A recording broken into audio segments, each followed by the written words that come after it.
Hi, this is Peter King from Fort Worth, Texas. Today is April 27, 2015. Well, last night we had some real strong wind and hail and, severe storm with several tornadoes. Yeah, it's one of those really violent storm last night. I thought we were gonna have washed away by all this rain. Okay, I'm starting out from my IBC container Aquaponics, and then I'm going to show you the rest of the unit that I have so far. Okay, my pepper plant is awesome. They're just, they're leaving these old leaves off, and now new growth is coming up with whole bunch of peppers. I mean, that was the winter pepper, and here is the spring peppers. So there's definitely size difference between the two. But I do have some huge luscious growth on these peppers, and they're great. My dropworth is growing huge. They're so delicious when you have that in celery. Anyway, I'm going to go ahead and move on to the big unit out here. Yeah, I'm waiting on the strawberry plant. I ordered it online, ever-bearing strawberry. I think it's called Albion. Yeah, I got about 75 bare root strawberry plants coming up, and I adjust these holes so that all the netted pot will go right on it. Readjust everything. Boy, did that storm really hit last night.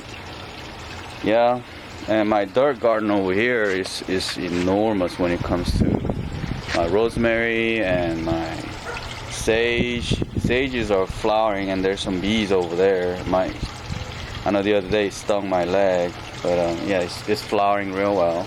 And I see a bee. I better be careful over these guys. I'm just walking quietly. And my sump is to the maximum. It's been overflowing so many times. Yeah, it's been diluting with rainwater, straight from the sky. No runoff or anything. Yeah, and it is full. Looking at all this, yeah, I mean, the aquaponics system seems running real well, and my strawberry is hanging on. But yeah, those are the strawberries, not a big, strawberry I wanted it to begin with. That was like the it's bearing the fruit all the time, but it's small. But and we'll see. And my oregano, and I need to cut that bush. I gotta do some of that. I keep cutting it, keep going back. So I got some strategy to get rid of them. I think I'm gonna use a syringe with the Roundup and drill it into it, and inject it straight into the bark or something. I got some more of that. All this hackberry bush is a pet peeve of mine. Okay, moving on. Here's my hanging basket. Yeah, finally the tomatoes are coming up. These are yellow variety of cherry tomato. I mean, not cherry. Yellow variety of small cherry-sized tomatoes. I got 3 containers here. They're finally sprouted, and I guess they're gonna start growing pretty soon, I hope. And I did put additional sunfish in here, and they're pretty close to probably 100 sunfish, maybe if not more. But these 3 containers here are red cherry tomatoes, and I built a trellis. All these twines built up onto it, so that they'll climb or put their vine weight onto them and stuff. And then I got the snow pea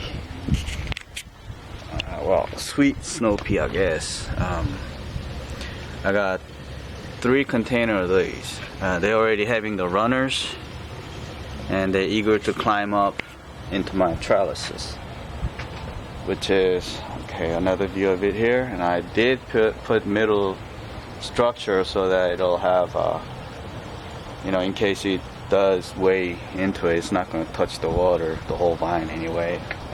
I don't want that to cave down.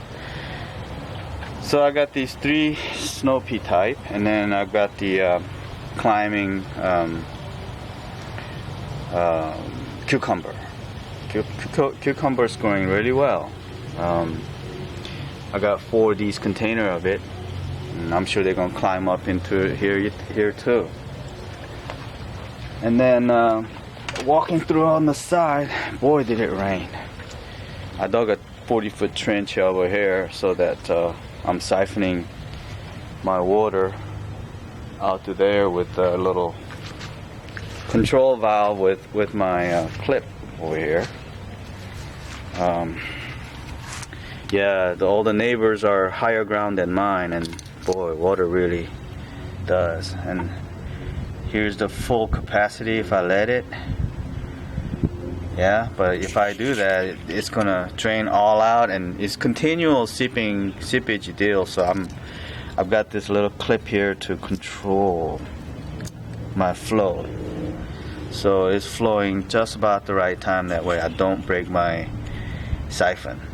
You know, continuously primed and, you know, continuously draining on my process all the way there. Okay, so yeah, this is one of those low budgeted French draining, I guess. I don't know. Yeah, I'm doing it my way here. Kind of learned that from permaculture. I think it was Jeff Loudon. Yeah, that guy's a brilliant guy. Anyway, I dug it. This is sort of like a swell, if you see it like that. Yeah, swell. And then during hot month, I'm not even going to drain it. It's just gonna soak into the ground. But for right now, just way too much excess water. Okay, now moving on to here, I've got okay, so these 4 are the cucumber, and those 2 right there are the climbing squash. So round kind. It's from Korea, and those are very preferred squash that I really like to eat. Yeah, already get me mouth water thinking about it.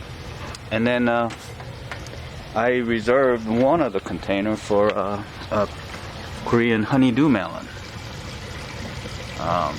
And there's some more other variety of sweet pea, 3 of them.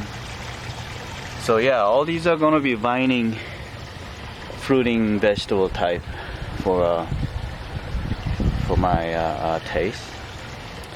And then about 3 days ago, I caught a 2-pound channel catfish. He's about maybe 18 to 20 inches long. And I put them in here. I put it into this swirl tank where it collects all the solids and uneaten food and stuff like that. Well, he's like a pig in the pen. He's gonna eat up, eat up all the unprocessed food, or, you know, the fish poop, whatever.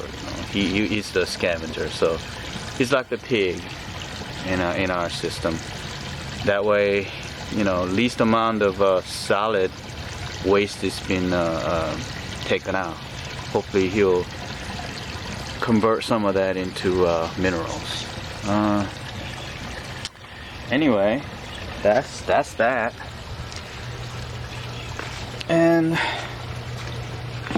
here is my additional barrel with additional water here for the future in case. And then I will be releasing, you know, the water slowly, you know, bleed into the system once the water starts to evaporate and go lower on the level of the water. But not right now, not for a while. In fact, it's gonna rain some more. So yeah, I'm on my sump tank. Here's my H-shaped ridge. Yeah, and yeah, I'm waiting for those bear fruit to bear strawberry. It's gonna be 64 strawberry in all for this A-frame grow bed. And if I pick up one strawberry per day, yeah, I'll have plenty strawberry to eat. Okay, so and coming out of that here, yeah, it's just too much rain. I can't believe it. This is just way beyond me. I never knew Texas would have this much rain. Okay, and then here's a seed tray. I put the seeds in here, and hopefully they'll sprout out as soon as they can. Some of them did sprout out, as you can see. This is about 4 days old since I put in here, and there are sure sign of sprouting.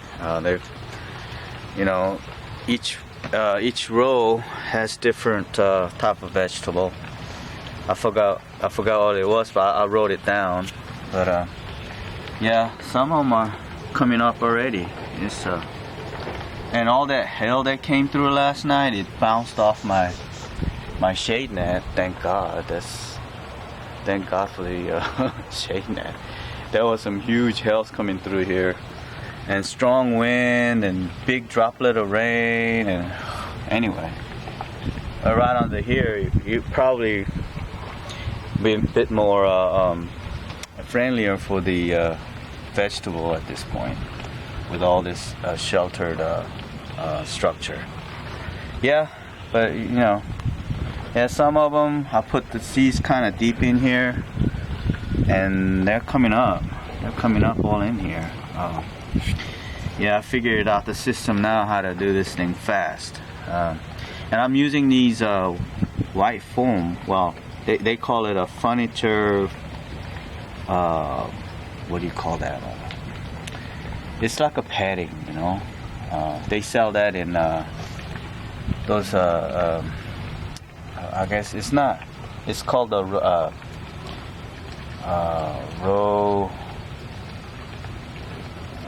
Gosh, it's the tip of my tongue, but I can't remember. It's one of those arts and craft places. Well, you know, fabrics and things they sell.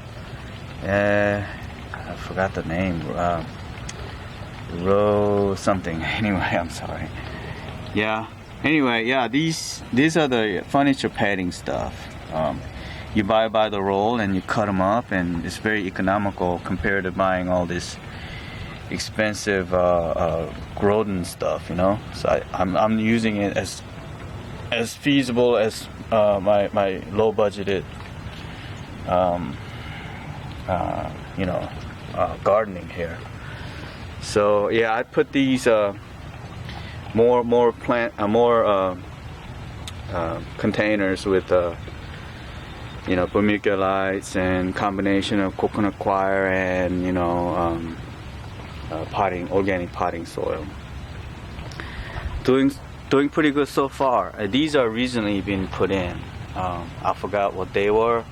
I know some of them is watermelon and heirloom tomatoes. All these one that doesn't have any sprouted.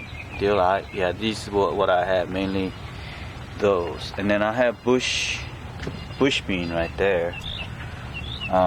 It's growing pretty good.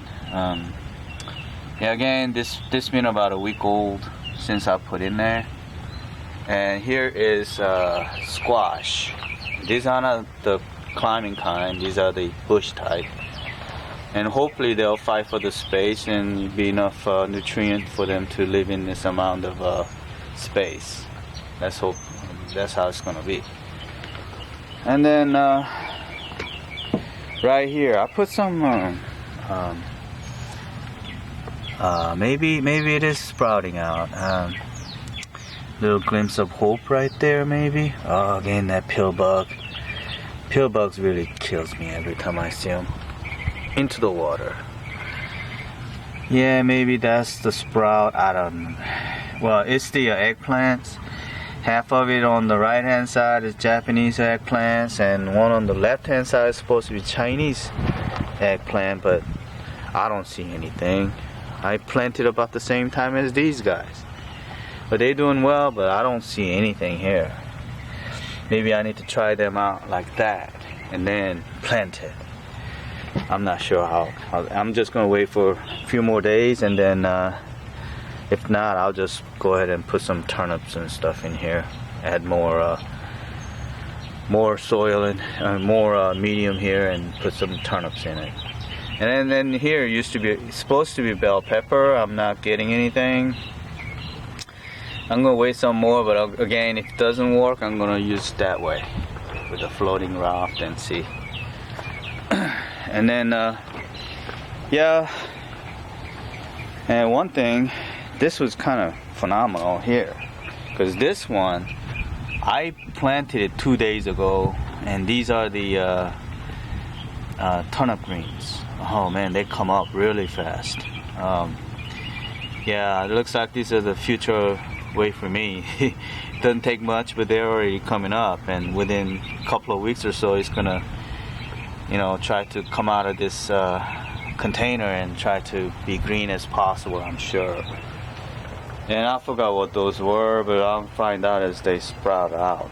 But yeah, and then, you know, when these floating those new sprout ones coming up, then I'm going to get some more styrofoam, which I have plenty, and space it out further, and, you know, try to get, you know, more spacing anyway, and go from there. And I got some more containers here I'm going to grow my vegetable on. I know one of them is extra tall, so that one probably be for those Japanese radish, daikon radish. Yeah, it's gonna have such a long root and big tuber, so I'm thinking maybe, you know, grow like 6 or 7 or 8 plants, maybe really compacted space, and just grow them. I'll see. Let's see what happens. And that over there, I'm sure I'm gonna have some use for it, and so is this one. Yeah, so whenever I do mix my medium, I use them like this. I mix them out with part of the potting soil and vermiculite for the very top layer, but once I run out of this, I'll just have coconut coir and more vermiculite, and, you know, finish out whatever I got. Anyway, yeah. Well, you know, this is my little beginning of IVC, and I was very happy with how this result came out for last 3 years, and you know, that leads me to build that big unit over there. Yeah, this been feeding me just fine with a very limited choices, but I'll have more choice on what I'm eating in the future here. Alright, have a nice day. Bye.